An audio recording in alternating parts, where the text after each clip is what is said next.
Hello বন্ধুরা, দুপুরে আবার চলে আসলাম। সাদামাটা খাওয়া দাওয়া ব্যবস্থা হয়ে গেছে।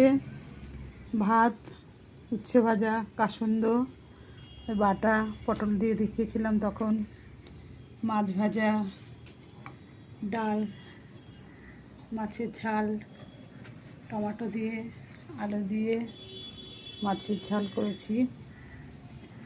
তার মধ্যে ধনে, জিরে, নুন, হলুদ, লঙ্কা যা লাগে সবাই জানো, এটা একটু বলবো, এসব দিয়ে শুকনো করে করেছি। ভাজা, পেঁপে সেদ্ধ। এখন দুপুরে লাঞ্চ হবে, লাঞ্চটা শুরু করে দেব।